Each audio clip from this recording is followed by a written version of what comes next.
கடினமாக உழைக்கணும். என்னடா கடினமாக உழைக்கணும்னு கேட்டால், நம்மட்ட பணம் இருக்குது, என்ன சொல்கிறது, சொத்து இருக்குது, எனக்கு இந்த வாழ்க்கை ஃபுல்லாக பிரச்சனை இல்லை அப்படின்னா, நீங்கள் தூங்கி தூங்கி எந்திங்க, தியேட்டருக்கு போங்க, ஜாலியா ரீல்ஸ் போடுங்க, Instagram பாருங்க, ஒரு பிரச்சனையும் இல்ல.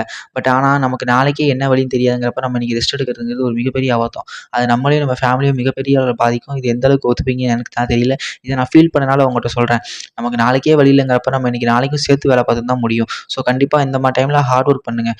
நான் சொல்றேனே தப்பா எடுத்துக்காதீங்க. எனக்கு நான் எப்பவுமே சொல்லிக்கிறதுக்கு, நான் வந்து ரெஸ்ட் எடுக்கிறதுக்கு நான் தகுதியற்றவன். ஏன்னா என்ட்ட அந்த சோர்ஸ் இல்ல. உண்ம தானே. அதுக்கு காரணம் யாருமே இல்ல, நான் தான். எங்க அப்பா, அம்மாலாம் சும்மா குத்தம் சொல்லக்கூடாது. அவரு மூட்ட தூக்கி ஒரு நாளைக்கு எவ்வளோ கஷ்டப்பட்டு வேலை ஆக முடியுமோ வேலை ஏன்னா அவருக்கு அதான் தெரியும். அவரால அதான் முடியும். அப்படின்னு பட்சத்துல நான் அவர போட்டு குத்துறேன்னா நான் மகனே கிடையாது இல்லையா?